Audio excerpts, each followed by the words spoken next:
Hello my dear students. In my previous class, I taught you the Grammify section of your chapter 1, The Wonderful Waste. And today we are going to discuss the Grammify section of your poem 1, that is Ice Cream Man. This Ice Cream Man chapter I have already taught you. You can check in the YouTube link also. After understanding the chapter, today we are going to complete the Grammify section of this chapter. So please write it down, the details. On your LR page number 8, Grammify section. Let's start. Your first question is, from bottles full of frosty fizz, green, orange, white or pink, you have to punctuate this sentence. I know that you all are aware the meaning of punctuate.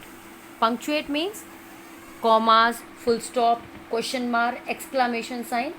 This you have to use in the sentence. If you can see this sentence carefully, in this sentence they have not used anything, and now you have to punctuate this sentence. So here if you can see, from bottles full of frosty fizz. After that they have discussed about green, orange, white and pink, different colors. But if you check white or pink, there is or between white or pink, so it means we don't have to put anything in between here. But orange, green, white, there is nothing in between them, so we have to punctuate from here. So your first punctuation goes here, the comma, like before in green, thereafter orange and white, comma here if you can see, and at last. Always whenever there is any sentence, and completion of sentence can be defined only with the help of full stop. So there is no full stop after pink, so you are supposed to write down one full stop here. So the punctuation in this sentence is, from bottles full of frosty fizz, green, comma orange, comma white, or it's already written pink, after pink there is full stop. This is how you punctuate. Hope everyone is understood. Let's discuss the second one. The way the children cluster round as thick as honey bees. Students, you have to discuss here the figure of speech. Remember student, figure of speech and parts of speech, both are different thing. Never get confused. Figure of speech का मतलब होता है कि आपकी poem में कभी कभी अलग अलग तरह की वेरिएशंस को यूज़ किया जाता है पोएट के द्वारा, उनको कहा जाता है फिगर ऑफ स्पीच, जो कि अलग अलग तरीके की होती है, जैसे कि simile, metaphor, onomatopoeia, many more are there. आपकी क्लास के अकॉर्डिंग 3 या 4 आपको जो पढ़नी है वो टाइम बाय टाइम आपको एक्सप्लेन कर देंगे. बट पार्ट्स ऑफ स्पीच जो होते हैं बेटा वो टोटली अलग होते हैं. That is your noun, pronoun, verb, adverb, adjective, conjunction, interjection, preposition. These are called your parts of speech. So both are different thing. तो इस पोएम में अगर आप ध्यान से देखोगे, आपको एक अंडरलाइन वर्ड दिया गया है, एज थिक एज हनी बीज.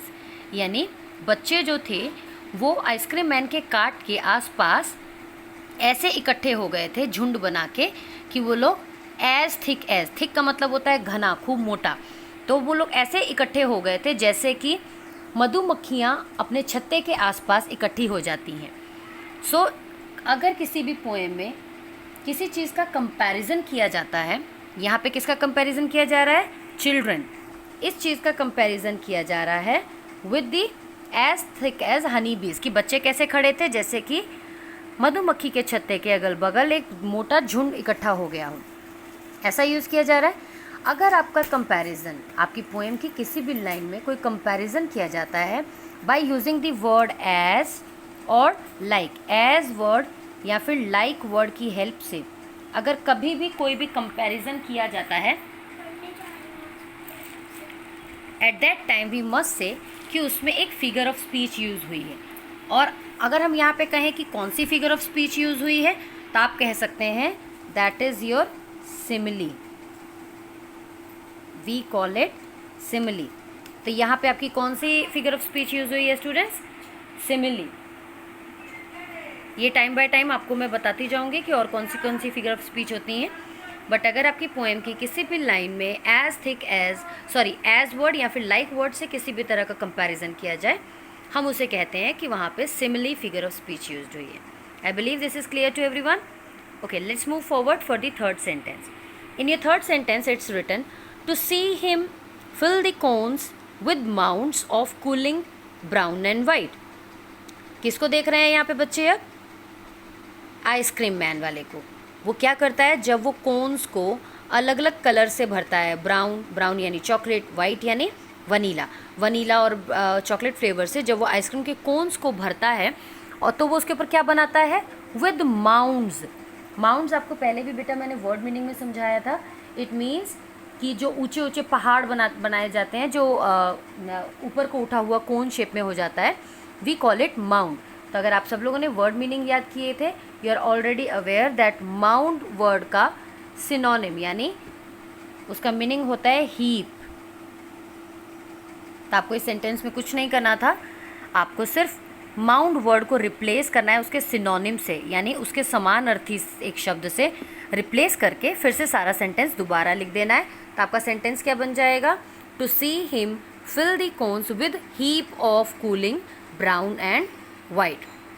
Hope these 3 grammified sections are clear to everyone. आप लोगों को बहुत अच्छे से समझ में आ गया होगा। अगर फिर भी किसी को कोई प्रॉब्लम होगी, then you can please leave a comment in the comment box, और या फिर जब भी आपकी ऑनलाइन क्लास होगी आप लोग पूछ सकते हैं। Thank you students.